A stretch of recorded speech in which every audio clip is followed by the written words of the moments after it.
Good day, guys. In this video, I'm going to continue the discussion of strategic marketing management. So, start na tayo.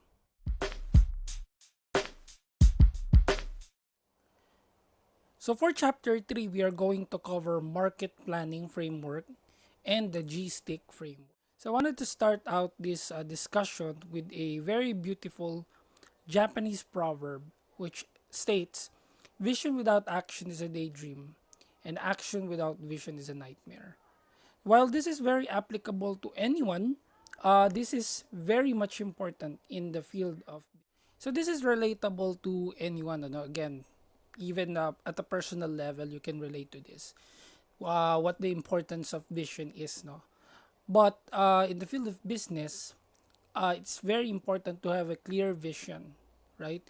And your actions would be in relation to what your vision is, no. Because of the complexity of a company's marketing activities, especially today with the technology age, no, it calls for the use of a systematic approach to marketing management. It must be systematic. There must be a clear and a concise reason why are we doing a specific let's say a specific activity or a specific. So many businesses fail, no? Kaya ang sabi dito, action without vision is a nightmare. They fail because they don't have a specific vision. They don't know where they're going. They may feel that there is a success temporarily, or this is an accident of a success, okay? But they won't be able to sustain it because there is no clear vision, walang guide, walang blueprint as to what we should be doing. Now, I'm sure all of you or most of you are already familiar with a marketing plan. Okay?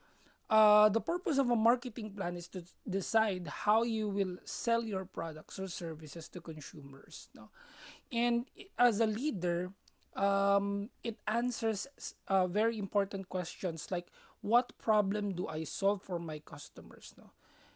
When people buy products and services, this is because they wanted to solve a specific problem.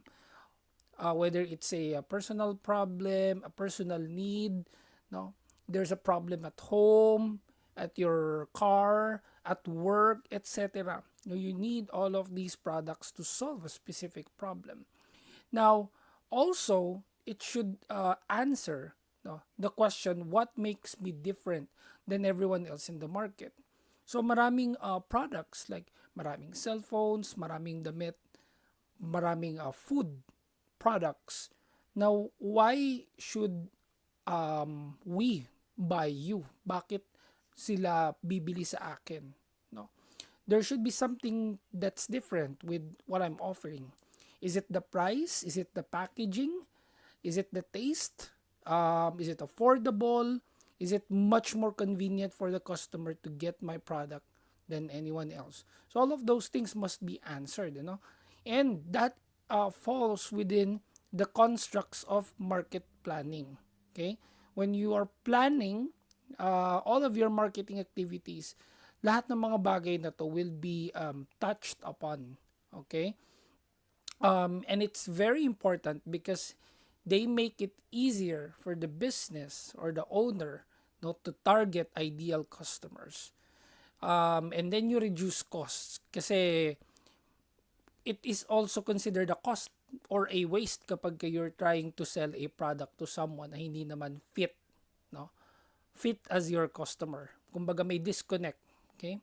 You're trying to sell a high-end phone to an elderly na hindi naman niya kailangan ng additional specs like camera, high RAM, and additional specifications, okay? But ang kailangan lang niya is just a device to simply call and text or make calls and text messages. So those things must be considered and are parts of market plan. So since we are talking of frameworks for market planning, one of the popular frameworks to use would be the GSTIC. GSTIC because it stands for, or it's an abbreviation that stands for goals, strategies, tactics, implementations, and control.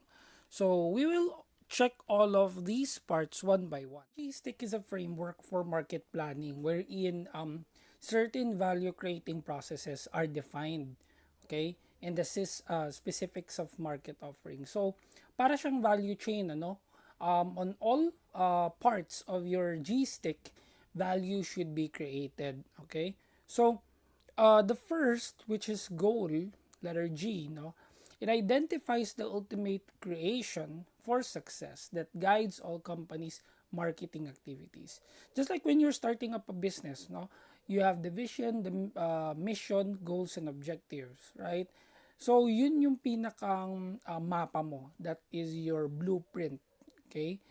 Parang kapag ka nagda-drive lang yan eh. If you don't have the map, maliligaw ka, right? But if you have a framework, you know where your destination is. Alam mo specifically where you would want to go. You are saving time. No? Hindi ka nag-aaksaya ng oras, ng panahon, all other resources. Particularly in businesses, money. No? Hindi ka mag-aaksaya ng pera. So, setting a goal involves two decisions. Like the first is identifying the focus. Saan ba tayo nakafocus as a business? And then defining the specific quantitative and temporal performance benchmarks to be achieved. So ano ba yung mga performance targets, no, for your people? How would we quantify success? No? Successful na ba sa atin if our restaurant um, grosses for 1 million daily or 2 million daily? It depends, ano? And that should be anchored towards your goal. The next is strategy. No? And the strategy outlines the logic of the company's value creation model. So again, we're creating value towards all of the parts of GSTIC. No? Now, defining the strategy involves two decisions: identifying who the target market is and developing the offering's value proposition. Okay. So you must be familiar with the 5 C's of marketing or the marketing mix, no? You have the company, collaboration, customer, competitor, and climate. So 5 C's is somehow a tool, okay? An environment analysis tool. Like who are our collaborators? No? When you look at each C, pag tiningnan mo yung bawat C, sino ba yung competition natin? What's the climate? Are we in a recession? Is the market booming? Maganda ba? No? Sino ba yung target customers natin? So all of these things are being answered by the 5 C's. And that's just one of the many strategies na pwedeng gawin. No? When going back, sabi natin kanina, it's very important to know what is your value proposition in the market. And most businesses are effectively using value propositions to connect with their customers. No? I have a few examples here of companies that are showing their value propositions. And most of the time, no, yung value proposition nila, it's embedded in their brand name. No? Pagka nag-advertise sila. Or when you go to their website, no? First one would be Peloton, no? A Peloton is a private indoor cycling studio in your home. Okay? So ano yung value proposition niya if I'm the customer? The value proposition here is that they are selling convenience. They are selling time. Okay? Bakit? Kasi remember, pwede ka naman bumili ng cycling machines para makapag-exercise ka, no? But when they communicate it to their customer, they are saying yung mga keywords, no, yung terms like private, no, you have your privacy, meaning it's at home, indoor, no? And then very maganda yung no, pagkaka-frame nila, cycling studio. So when you think of cycling studio, I'm thinking of a huge gym with many equipments. So with Peloton, okay, they're not just saying na, meron kaming bike, bilhin nyo yung bike namin. Hindi ganon. Ang binibenta nila sa customers nila is that, kailangan mo ng, if you want to free up time, I know busy ka, we know that you are a very busy person, you don't have time to exercise, so try our product. No? Kasi our product can be set up at home. No? They are customizing bicycles at home. Meaning, hindi mo na kailangan lumabas. No? You can do it anytime. Pagkagising mo, pagka-uwi mo, or at any part of the day na meron kang free time. No? So, that's Peloton communicating their value proposition. Another company, no, is Soylent. Okay? Soylent is a beverage company, of course, and what they're selling is soya drinks. But again, no, communicating the value proposition. So marami naman pwedeng magbenta ng soya eh. Pwede kang bumili sa magtataho, you can go to 7-Eleven and buy a soya product, no? Drinks, marami kang makikita iba-ibang flavors, iba-ibang packaging, etc. But how are they communicating their value proposition? When you go to their website, sinasabi nila, they're not just selling soya, no? They are selling complete nutrition. Okay? Tandaan niyo na, complete nutrition. Yun yung communication nila sa customer. Not good taste, not good packaging.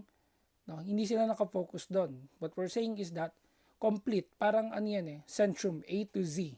Lahat ng nutritional needs mo nandito na sa isang bote. So that's how they are communicating.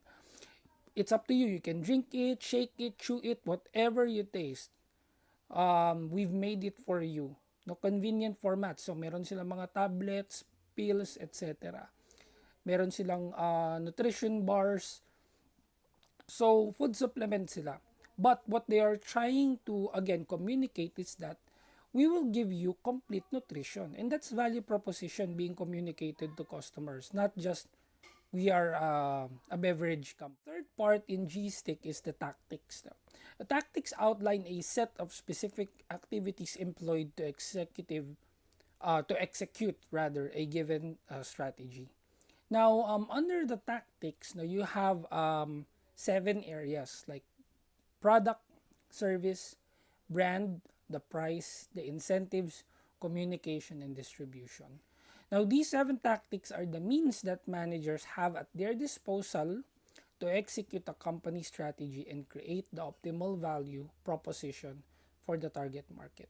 Now, yung tactic, this can be a strategy, for the company, but at the same time, again, let's not forget that we are trying to put in value in each step, no? So dapat sa tactics meron ka pa ring value, no? And again, the managers use this at their disposal, no, to perfectly execute a company strategy. So to give examples, among the 7 tactic areas no, you can use is price tactic. When you say price tactic, of course, what price strategy are you using? Alam naman natin yan no, sa marketing. You have the loss leader, marami pang iba. No? Here, example, Payless. So you know Payless, shoe store. So they have lots of shoe variants, designs, depending sa need mo. Is it for running, casual walking, formal, etc. And then, ever since, ang communication kasi ng Payless, sila yung mura. No, kaya nga from the name itself, pay less. You can get the same fashion, same quality, no, for less. So, now, they are up to 60% off. So, makikita mo, no, naka-enlarge yung, when they are showing their advertisements, naka-enlarge yung price, kitang-kita talaga. So, when you look at the ad, nakafocus ka lang sa number, oh, I'm saving 60% when I buy. So, bibili na talaga ako, right? And then, it's communicating to me, limited time offer. So, December 26 to February 2. So, as a customer, I would have to rush. No, kailangan ko magmadali. And then, I would go between the said dates. So, it would work for the company kasi ito naman yung period of time wherein they're trying to boost their sales. Kasi fourth quarter going to first quarter yan no? Fourth quarter maraming pera yung mga tao. So they are They have a lot of money to spend. Okay, so that's an example of a price tactic. Um, Another tactic under the area of incentive, okay, would be example of coming from Shopee. So, I'm sure most of you are using Shopee. Okay? So, ano ba yung ginagawa nila? Um, they have what you call as cashback incentives. That's a form of an incentive. Ano? Pag bumili ka sa kanila or any of the stores within Shopee, you can enjoy 18% cashback. So, apart from me wanting to have the product, to bibilin ko siya, I'm also looking at, no, uy, kapag binili ko to, meron akong cashback, right? Merong application called cashback talaga eh. Pero within the platform itself, meron kang cashback. So, pagka you use that, it could be in the form of a voucher, a promo code, no? Let's say 700 na lang, you less 18%, bababa yung presyo niya. Magiging 600 plus na lang siya. Okay? Or, ibabalik niyo sa'yo in the form of coins. Okay, ako, frequent user din ako ng coins. Ano? Yung coins na naiipon, you can reuse that to purchase again. No? So, that's very effective kasi as a customer, I would keep coming back on the same platform dahil, uy, may coins pa ako dito. Sayang. No? Dadagdagan ko na lang ng konting pera. I would be able to get a certain item. Okay? So those are examples of tactics. Now, we've just mentioned 2 out of the 7. Fourth area of GSTIC framework is what you call the implementation. And then the implementation outlines the logistics. No? Logistics, yung moving to and for a site. Okay? Defining the implementation involves 3 key components. What is the business infrastructure? No? Ano ba yung design of our buildings, our location, saan ba? Is it going to be strategic? Marami ba, malapit pa sa suppliers natin? Or lalayuan natin so that we can cover larger areas, no, to sell? Tapos hindi masyadong ma-exhaust yung, or how should I say this? Parang masyado na kayong madami in one area, no? So, yan, iniiwasan din yan. Ano? That's part of the infrastructure. And then, designing business process and setting the implementation schedule. So, yan, ano? Again, going back to our example, an example of a business process is cash on delivery. Most businesses have noticed na what's keeping customers from buying is that they don't have an online account. They don't have cards. No? Wala silang credit card, wala silang e-payment system. But because of the introduction of the cash on delivery mode, marami ngayon ang tumatangkilik sa mga platforms na yan. Like again, Shopee, Lazada, and other online business platforms. Because it's very convenient. Ano? Going back to talking of strategy and tactics. Convenience eh. If I'm the customer, dito na lang talaga ako kasi I don't have to pay for anything. So, kung ma-damage man siya during the shipping, pwede kong ibalik kaagad. Kasi pagkadating ng item, I can inspect it and call the rider again. Alright? And then, it means that I don't need to have a card. Hindi ko kailangan magkaroon ng credit card. And for some people, having a credit card is a burden. Right? Kasi meron siyang fees associated with the use of the card itself. Okay? So, cash basis, that's good. That's an example of a business process. And then, making the process simple. Okay? Another example of this is the company called Wix. Wix is a website designing platform. So, if you haven't tried Wix, no, I have tried it. Kahit hindi ako IT graduate or I'm not an IT professional, I'm able to design a website because of the simplification of their system. Madali lang yung kanilang process. That's an example of designing the business process, making the process simple. Okay, so ang ginagawa mo lang, magda-drag drop ka lang. Gusto ko dito yung header, ito yung sections, I want that picture here, so on and so forth. So even if I'm not an IT expert, I'm able to do a website and then I'll just pay, mapapublish na yung website ko. So that's a good thing about Wix. Ano? They have made their business very simple for people to use. And yun yung gusto ng tao. No? They don't want complicated processes. They want everything to be very simple. So that's for implementing. And finally, we are at the last part of GSTIC, which is what we call control. Ano? So control defines the criteria for evaluating the company's goal progress. So nandito na papasok yung evaluation, checking, no? Assessment. Okay? Control involves two key processes: evaluating the company's progress, no, hindi lang basta yung mga empleyado, but the company as a whole. Are we earning or are we losing, right? Is the company growing or not? Is it going towards its goal? So kanina, no, the first step would be goal. And then during the control process, titingnan mo, are we going to the direction of our goal? Okay? And analyzing the changes in the environment. Like for example, ngayon, ano ba yung changes in the environment? The pandemic, limited movement of people, limited face-to-face. So, what should we do? Ano ba dapat natin gawin as a business? How should we adapt? Okay? Because it's a change in the environment.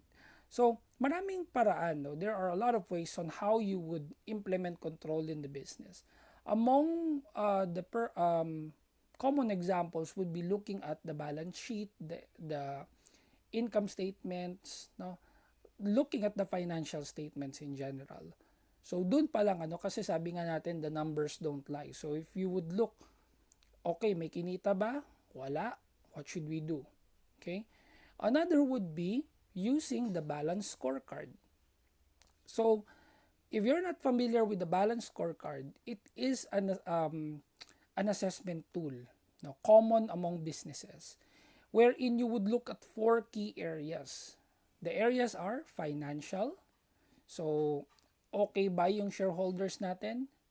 Me as the owner, am I okay with the revenue that's being generated? Yung nagpautang sa atin ng pera, the investors, are we able to meet our commitments with them? Okay. Customers, masaya ba yung customers natin? Are they enjoying our product? Are they returning? Or once lang nila natikman yung produkto, ayaw na nilang bumalik? Right? So, another area under balance scorecard will be the internal business. Are the employees happy? You have to ask that question. Baka mamaya they're overworked. Okay? Puro trabaho, trabaho, trabaho. Ayaw na, tapos wala na silang time for leisure. Okay? So sooner or later, magbe-breakdown yung mga yan. Right? Are they satisfied with the pay? Baka they don't feel properly compensated. Kaya hindi rin sila nagtatrabaho na maayos because they don't think that they are properly being paid. What's gonna happen worst is that they would look for a greener pasture. No? Aalis sila, hanap sila ng ibang trabaho na mas malaki yung kikitain nila. And then, finally, learning and growth. This is a form of an intrinsic reward. No? So, meron bang growth with the person? Am I moving up? Napopromote ba tayo? Is the company giving me training, seminars, learning opportunity? No? Hindi yung pagpasok ko dito, cashier pa rin ako ngayon after 5 years, walang development na nangyayari sa akin. So all of those things, no, all of those areas are elements under the balance scorecard. And tinitingnan niya ng mga managers, tinitingnan niya ng mga businesses in order to see if their business is performing well. So that wraps up the first part of chapter 2. I hope you've learned something from this very short discussion. And we will continue this in our next video. You may follow me on all the social media platforms I'm in. Thank you so much, and to God be all the glory.